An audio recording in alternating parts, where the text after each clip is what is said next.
A primeira igreja bíblica de Araçatuba posta este vídeo para a edificação das pessoas que assistem, mas incentivamos você a sempre frequentar e participar do culto e ministérios em sua igreja local, seguindo a ordem de Hebreus 10, 25, que diz: "Não deixemos de congregar, como é costume de alguns. Antes, admoestamo-nos uns aos outros, tanto mais quanto vedes que vai se aproximando aquele dia."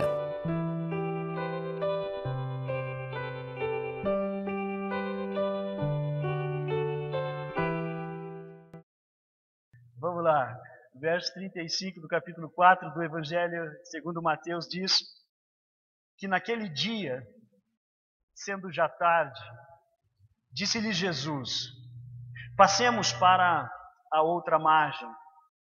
E eles, despedindo a multidão, o levaram assim como estava, no barco, e outros barcos o seguiam. Ora, levantou-se grande temporal de vento, e as ondas se arremessavam contra o barco, de modo que o mesmo já estava a encher-se de água. E Jesus estava na popa, dormindo sobre o travesseiro. Eles o despertaram e lhe disseram: "Mestre, não te importa que pereçamos?" E ele, despertando, repreendeu o vento e disse ao mar: "Acalma-te, emudece." O vento se aquietou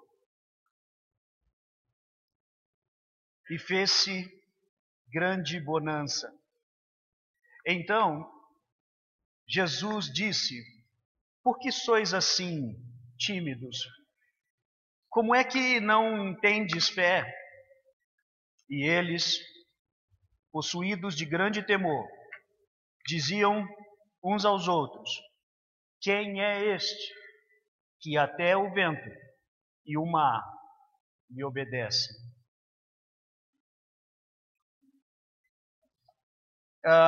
Antes de pensarmos no texto, vamos orar mais uma vez. Senhor, nosso Deus, Pai, em nome de Jesus o Cristo, nós te louvamos e te agradecemos por esta noite e pelo privilégio de podermos estar juntos, congregando com o teu povo e termos o privilégio de compartilharmos da tua palavra viva e eficaz nesta noite. Nossa oração é que o Senhor ministre a tua palavra em nossos corações pelo teu Espírito Santo.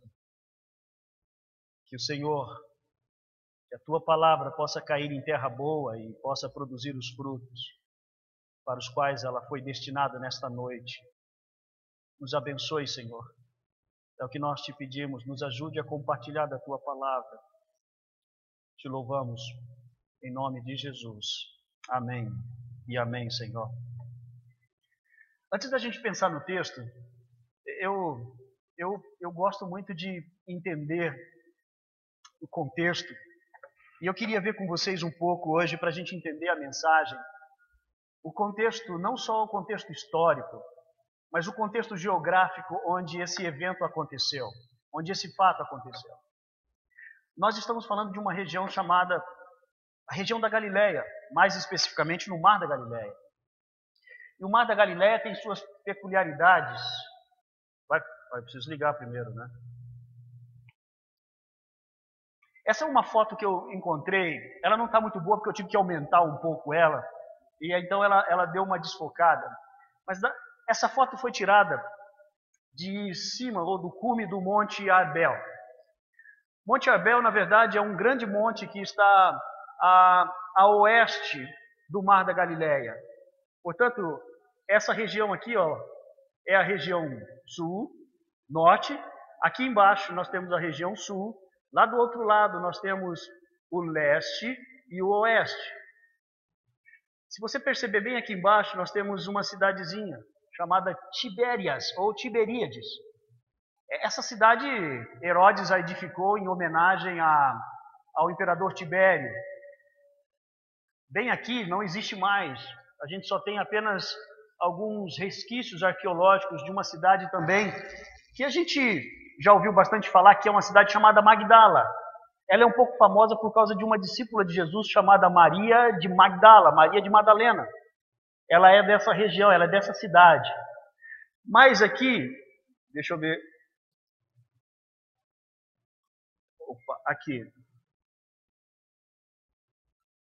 O Rio Jordão, ele desce daqui, ó, do Monte Hermon. Alguns vão dizer que quando o dia está bem limpo, dá para ver o Monte Hermon. Ele desce pelos vales das colinas de Golã e deságua aqui no Mar da Galileia. E ele continua depois, descendo pelos vales do Jordão até o Mar Morto. Cafarnaum é uma cidade que fica mais ou menos aqui assim. E foi justamente nesse lugar onde Jesus passou a maior parte do seu ministério, dos 3 anos do seu ministério. E havia uma cidade um pouco acima de Cafarnaum, chamada Betsaida. Betsaida é a cidade de Pedro. Na verdade, ele morava em Cafarnaum, mas ele é natural de Betsaida. Ele, seu irmão André e também Filipe. Os 3 eram natural de Betsaida, no entanto, eles moravam também em Cafarnaum, porque Cafarnaum era uma vila de pescadores, e eles eram pescadores. É por isso que eles moram em Cafarnaum, e foi justamente para Cafarnaum que Jesus foi. Tanto é que nós temos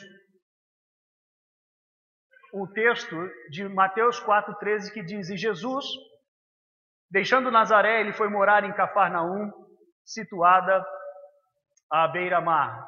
Então foi em Cafarnaum que Jesus, depois que ficou sabendo que João Batista havia sido preso, ele vai até a sua terra Nazaré, não podendo ficar lá.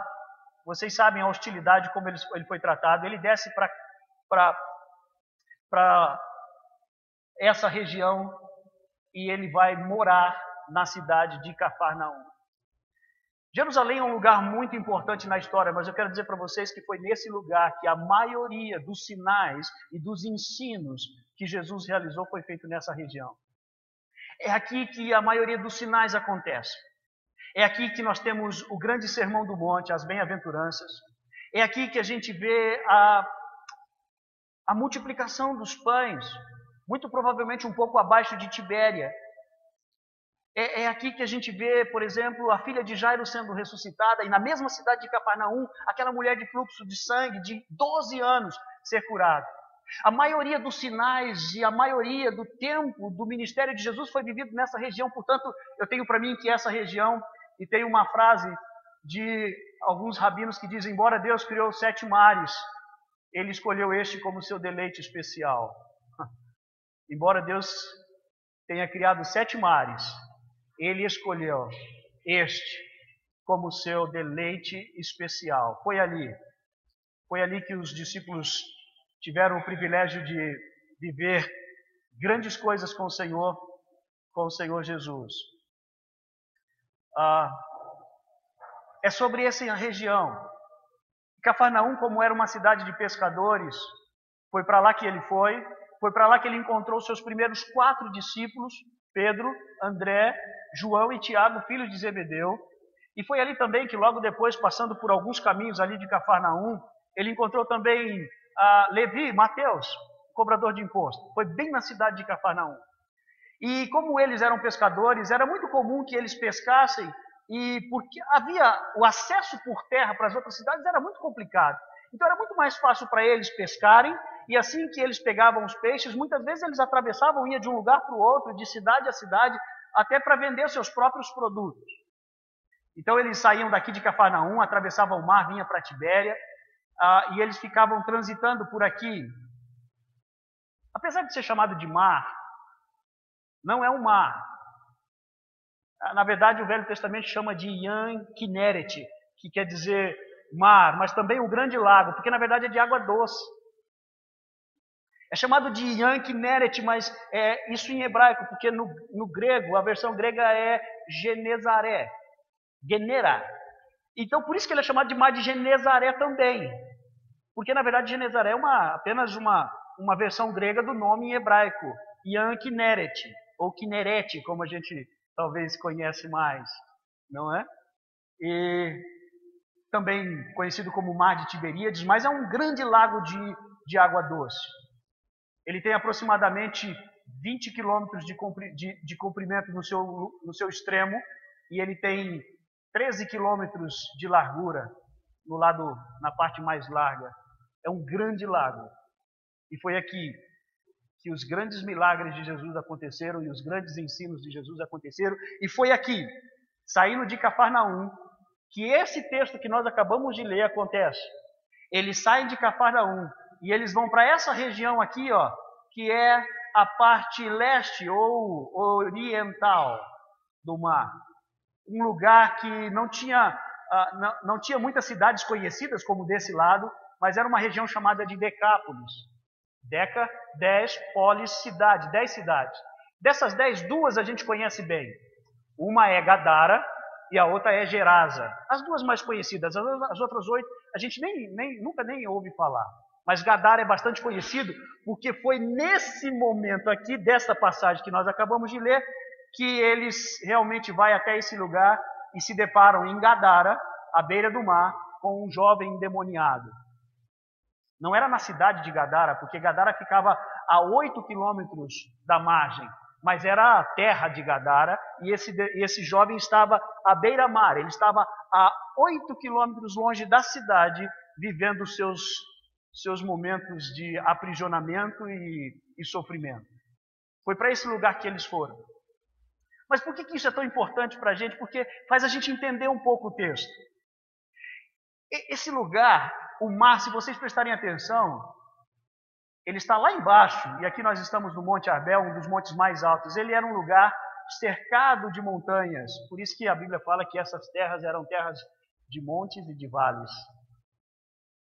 Ficava a 230 metros abaixo do nível do mar. E se você pegar a região norte aqui, ó, a parte mais alta está a 1.300 metros acima do nível do mar. Portanto, nós estamos falando de uma grande bacia e de um grande vale, 230 metros abaixo do nível do mar. E os especialistas dizem que quando os ventos sopram da região norte para o sul, que vêm passando pelas colinas de Golã e adentram a este vale, adentram este lugar, de maneira muito repentina, grande tempestade se forma. Nós temos 2 delas, pelo menos, registradas. É essa que nós acabamos de ler e uma outra tempestade que Jesus estava andando sobre as águas. Lembram dela? Então, quando esses ventos fortes sopram das colinas de Golã e eles adentram, eles falam que faz como se fosse um grande liquidificador, move as águas de tal maneira nessa bacia, nesse lago, que já foram percebidas recentemente, sempre perceberam ondas de até 3 metros, a 3,5 metros de altura. Para pensar. E é numa dessas tardes que Jesus estava ensinando em Cafarnaum, à beira de Cafarnaum, os textos que vêm anterior ao texto que nós lemos, mostra para a gente que Jesus ensinou o dia todo. E aquele dia foi tão tenso e tão intenso, que nós vimos que Jesus, ao entrar no barco, ele dormiu, exausto, cansado. Perceba que muito provavelmente quando Jesus disse para eles, vamos para o outro lado, o mar da Galileia estava tão quieto e tão calmo e tão parado como um espelho. Quem já pescou sabe o que eu quero dizer com espelho. Sabe, aquele rio quando está paradinho, você fala, cara, é a hora dos tucuna. Mas quem conhece e pesca sabe também que quando começa a ventar, quando a gente está navegando, beirando a margem, é mais tranquilo, mas quando a gente atravessa para o canal do rio, é difícil. Quem já pegou ventanias no meio do rio sabe do que eu estou dizendo. E eu já peguei algumas. Mas provavelmente quando Jesus, logo no finzinho da tarde, quando ele disse para os discípulos, vamos atravessar, o mar estava como um espelho, parado. É por isso que ele consegue dormir. Eu duvido que alguém consiga dormir com uma tempestade e o barco chacoalhando para todo lado. Não. É por isso que ele deita e dorme. O mar estava quieto. A palavra do Senhor fala que ele deitou sobre um travesseiro. Na verdade, não é um travesseiro. Na verdade, é uma almofada feita de couro. Sabe por quê? Porque nesses barcos, esses barcos eram grandes. Foi descoberto um barco à beira do Mar da Galileia, um barco que é do primeiro século, que ele cabia mais ou menos 18 pessoas dentro desse barco. Alguns questionavam que era impossível Jesus entrar num barco daquela época com 12 homens dentro. Quando descobriram esse barco, os críticos pararam de falar sobre isso. Era bem possível que Jesus entrasse no barco com 12 discípulos e ainda houvesse ainda mais 3 de carona, se quisesse pegar carona numa tempestade dessa. Então, a pessoa que ia na frente do barco, ele ficava dando direção para o timoneiro que ia atrás. Então, ele pegava essa almofada e sentava nela, muitas vezes ficava, eu não sei se eles usavam os termos marítimos, a bomborda, a boreste, mas ele pelo menos à direita, à esquerda, e o cara que ia lá atrás, ele ia guiando o barco. Então, ele usava esse assento de couro para ficar assentado e dando direção para o cara lá atrás, dizendo, ei, para a direita, para a esquerda, a bomborda, a boreste, essas coisas todas.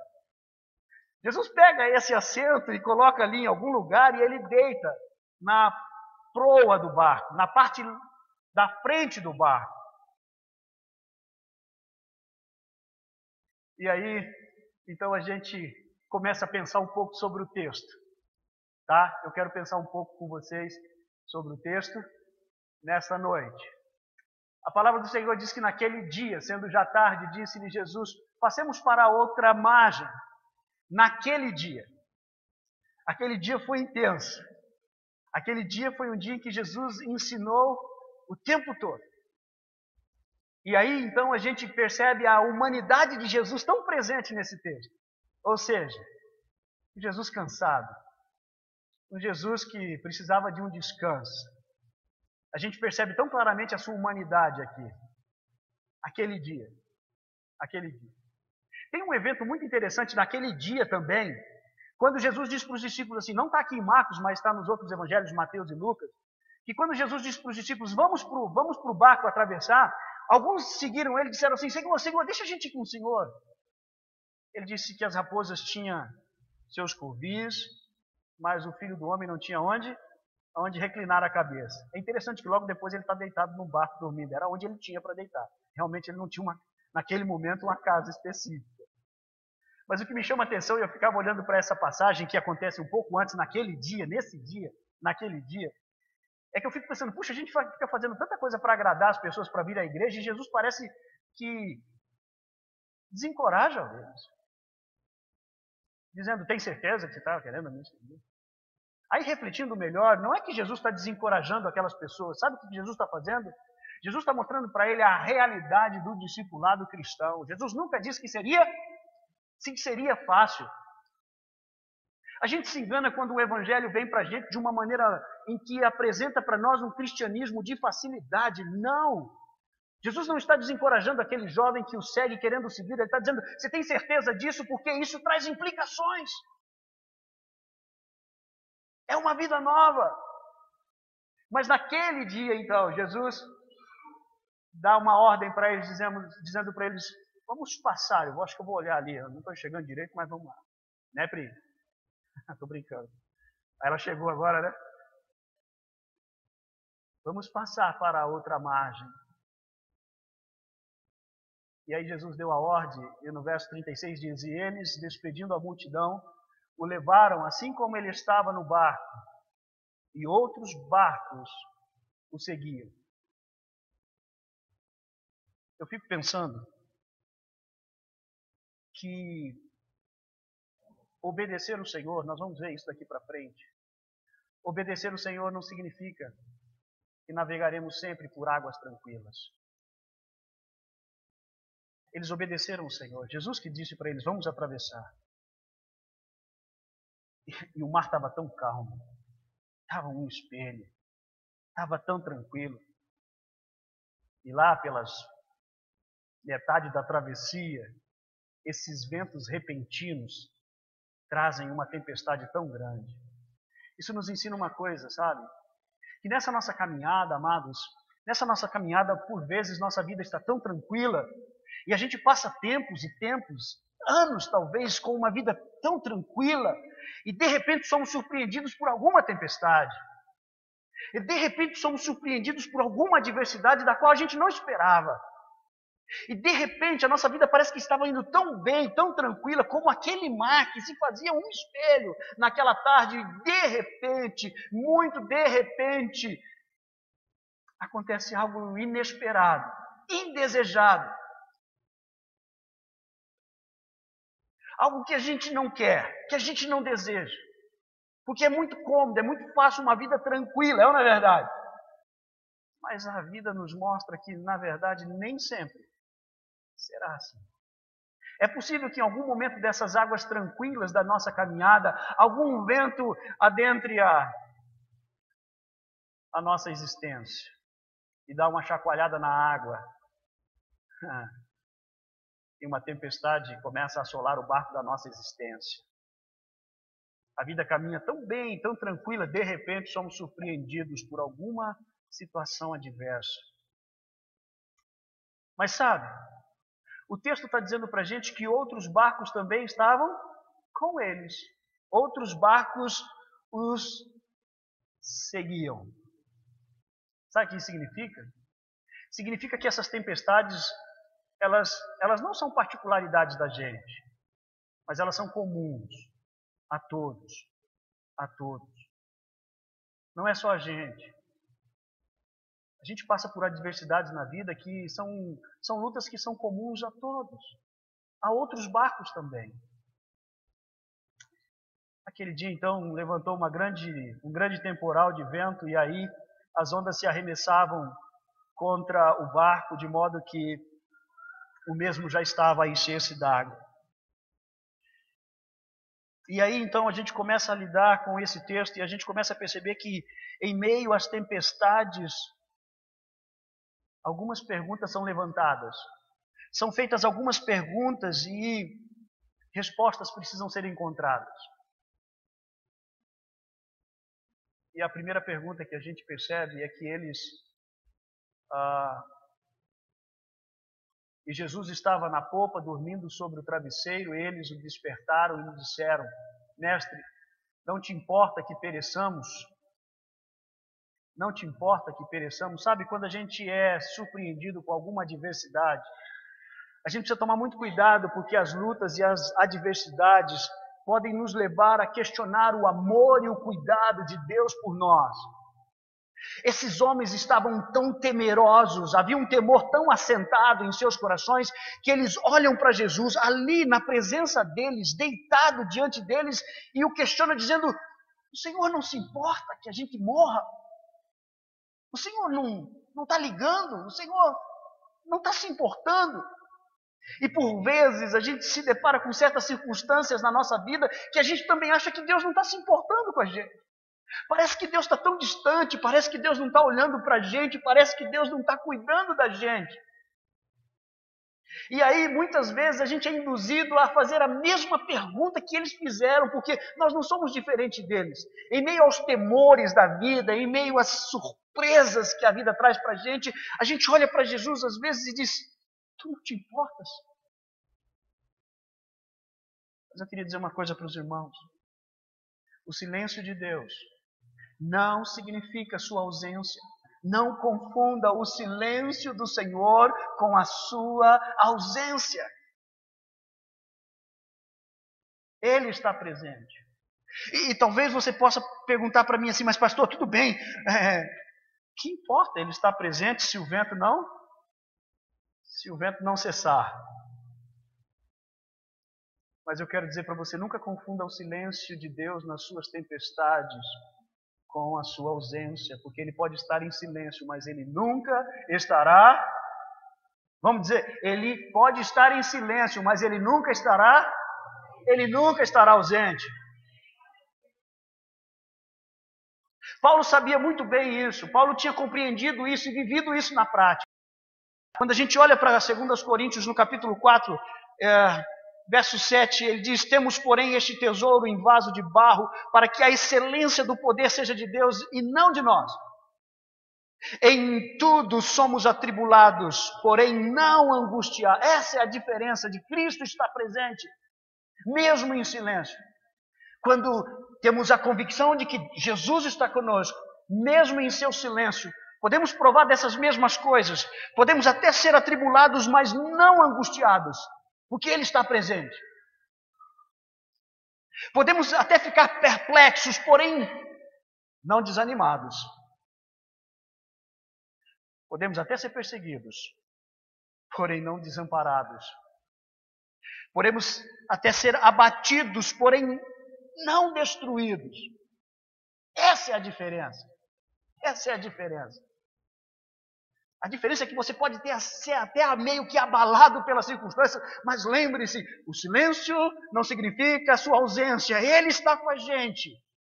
E ainda que a gente possa passar por essas coisas, nós estaremos bem seguros.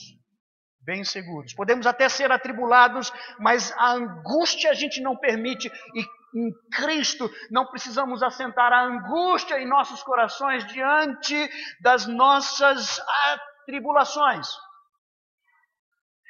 Nós podemos até ser perplexos, ficar perplexos com algumas coisas, ou então com algumas pessoas, né, que nos surpreendem, que nos decepcionam,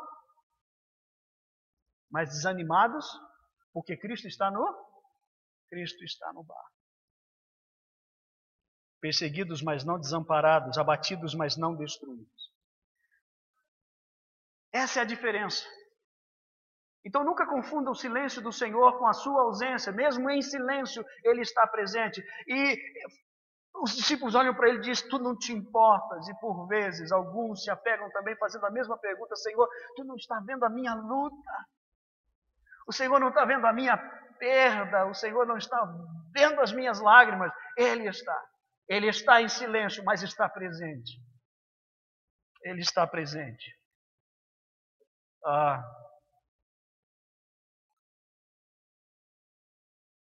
E ele, despertando, ele repreendeu o vento e disse ao mar, acalma-te, emudece. E o vento se aquietou e fez-se grande. O mesmo Deus, em sua profunda e perfeita humanidade dormindo, agora se levanta como perfeito Deus Todo-Poderoso. E aqui a gente vê as duas naturezas de Jesus tão presentes. Sua humanidade e a sua divindade. Ele levanta, olha para tudo aquilo no qual ele tem todo o domínio, poder e controle e diz, chega, quieto, emudece. E então o vento para, o mar se acalma. Só que ele não deixa isso passar barato, né? Aí nós temos outras duas perguntas. A primeira que nós vimos foi, tu não te importas? E as outras duas, ele diz, por que sois assim tão tímidos? Como é que não tendes fé? A tradução foi bem generosa com a gente, né? Usou a palavra tímidos, mas na verdade não é bem isso. Na verdade o que Jesus está dizendo, por que esse medo tão covarde? Mas a expressão grega seria essa. A expressão grega seria, por que esse temor tão excessivo, tão acovardado? O pastor Jorge falou domingo passado sobre fé e coragem, ou fé como coragem. É mais ou menos isso que o texto está dizendo para a gente. O problema ali é que a circunstância trouxe um temor tão grande sobre o coração deles que eles não foram capazes de olhar e perceber que Jesus estava ali e que ele estando no barco, tudo vai? Tudo vai. E é por isso que nós temos a segunda pergunta, e ele diz, como é que não tendes fé? E o boletim de vocês pegou uma versão que eu acho que é a NVI, salvo engano, que diz, ainda não tendes fé? A mesma ideia do ainda não tendes fé com o como é que não tendes fé faz um sentido para a gente. Sabe o que Jesus está querendo dizer? Jesus está querendo dizer assim para a gente, vocês ouviram tudo que eu ensinei até agora, vocês viram tudo que eu fiz até agora, e vocês ainda não conseguem confiar em mim? É isso que ele está querendo dizer. Ainda não tendes fé? Vocês acabaram de ouvir tudo que eu tenho, tudo que eu disse, tudo que eu ensinei, tudo que eu fiz, todos os sinais que vocês viram até agora, e vocês ainda não são capazes de confiar em mim. É essa a repreensão de Jesus. Mas sabe o que isso a gente pode aplicar para a gente? Às vezes a gente caminha na vida cristã há tanto tempo, a gente ouve sermões após sermões, palavras de instruções do Senhor para a nossa vida. Ao longo da nossa caminhada a gente vê a mão de Deus cuidando da gente em certas circunstâncias difíceis. E a gente caminha com isso por tanto tempo. E aí quando a gente se depara com uma tempestade, parece que a gente esquece de tudo isso e a gente questiona Ele. É isso que Ele está dizendo. Vocês ainda não ouviram o suficiente? Vocês ainda não viram o suficiente? Vocês não conseguem ainda confiar em mim? A gente começa a perceber que há uma diferença entre ouvir e viver aquilo que ouvimos ao longo da caminhada. Há uma grande diferença, irmãos. Isso eu queria que vocês entendessem. Há uma grande diferença entre ouvir e viver em realidade as convicções e a fé daquilo que temos ouvido, daquilo que tem sido trazido para a gente. As palavras de Deus que vêm ao nosso coração, elas precisam produzir resultados práticos na nossa vida. Porque senão a gente vai se deparar com circunstâncias e Jesus vai falar a mesma coisa para a gente, mas até agora, ainda. Depois de tudo que você já viveu comigo, depois de tudo que você já viu comigo, depois de tudo que você aprendeu sobre mim, ainda não dá para confiar? Não foi suficiente? E aí então, quando tudo se acalma, eu estou caminhando para o final, senão daqui a pouco o nego vai falar que o horário passou. Depois que tudo se acalma, nós temos o último verso que diz: e eles, possuídos de grande temor, diziam uns aos outros: quem é este? Olha a última pergunta levantada em meio a tempestades. Quem é este? Quem é este que até o vento e o mar lhe obedecem? Percebam que agora há um temor presente, mas é diferente.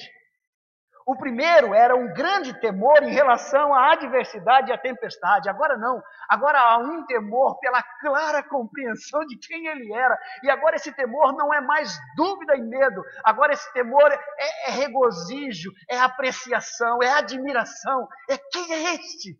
Quem é este?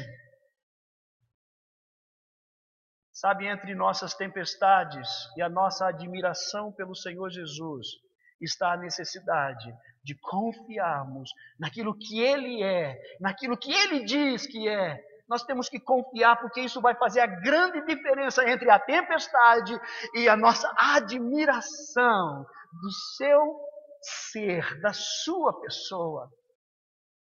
E então a gente vai poder dizer como eles disseram: quem é este? Quem é este que até os ventos obedecem?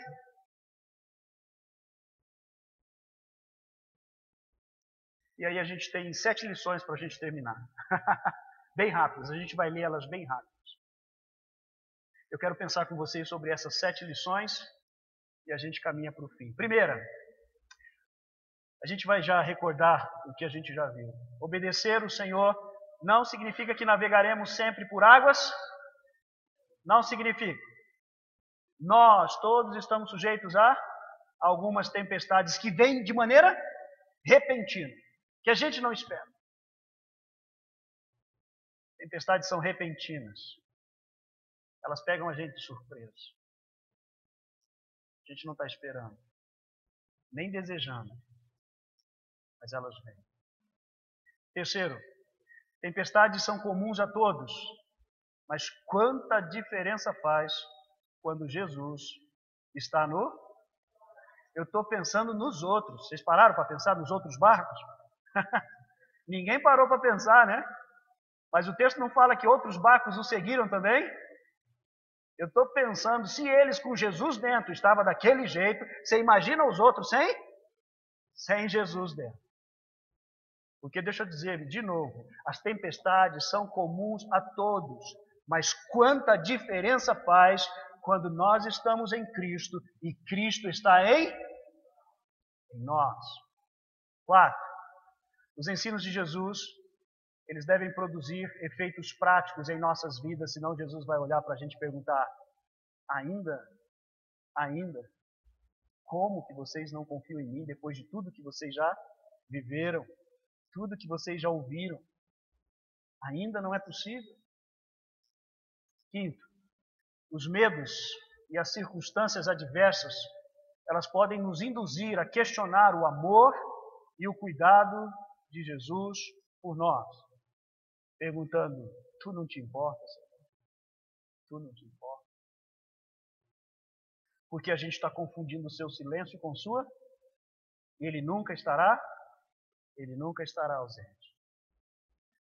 6. O que faz a diferença entre o que pensamos sobre Jesus em meio às tempestades e a doce experiência do seu amor é a fé corajosa baseada nas suas palavras, naquilo que ele diz. É isso que vai fazer a diferença. Amém? Vocês estão acordados ainda? Vamos ler de novo, olha lá. O que faz a diferença entre o que pensamos sobre Jesus em meio às tempestades e a doce experiência do seu amor é a fé corajosa baseada naquilo que ele disse, nas suas palavras. Por fim, quando cremos na pessoa de Jesus, não importa o tamanho da tempestade, vamos sempre experimentar de uma tremenda admiração por ele, porque sabemos para onde ele vai nos levar. Oh, que doce esperança! É bom, é muito bom. Não importa o tamanho da tempestade que você está enfrentando, que talvez assolou de forma tão repentina a sua vida. Não importa o tamanho dela, a dimensão dela, a gravidade dela. Não importa. Sempre vamos experimentar de uma tremenda admiração por ele quando confiamos em quem ele é. Porque quando confiamos em quem Jesus é, estamos certos de que ele nos levará, ele nos conduzirá. Saberemos para onde ele vai nos levar em meio às lutas. Por fim, não duvide. Não duvide, ele se importa sim com você. Ele se importa. Mesmo que talvez você não esteja ouvindo a sua voz, mesmo que pareça que ele esteja em silêncio, ele se importa com os seus. Creia com coragem e verás quem é ele. Quem é ele? Admirado. Quem é ele? Ele é Jesus Cristo, o bom e amável pastor. Amém? Vamos orar? Bondoso, eterno e amado Pai, Senhor, obrigado pelas Tuas palavras. Obrigado porque elas fazem não só sentido, mas elas revelam claramente quem Tu és, quem nós somos em meio às lutas e tempestades, e quem devemos ser, o que devemos ser. Ó Deus, talvez, Senhor, nesta noite, a vida de alguns irmãos estava tão calma, tão tranquila, e de repente, sem esperar, sem desejar, um vento forte soprou, e o medo, as incertezas e as dúvidas talvez tende a bater na porta do coração. Mas a Tua palavra foi tão clara para nós nesta noite. Quando o Senhor está no barco, não importa o tamanho das tempestades, nós estaremos sempre seguros. Sempre seguros.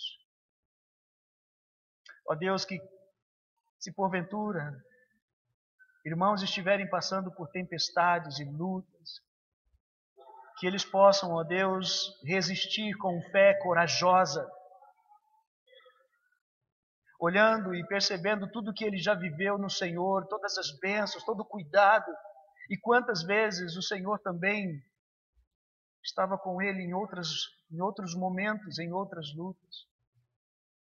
E que assim, ó Deus, esse irmão ou irmã possa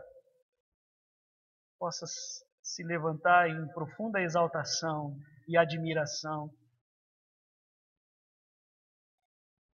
de saber quem Tu és. Tu és aquele que os ventos obedecem. Tu és aquele que acalma as tempestades. Tu és aquele que traz bonança nas nossas vidas. Tu és aquele que traz a paz, tempo de refrigério. Que possamos nos regozijar em quem Tu és, mesmo em meio às nossas lutas e às nossas tempestades. Nos abençoe. Em nome de Jesus, Pai. Amém. Amém.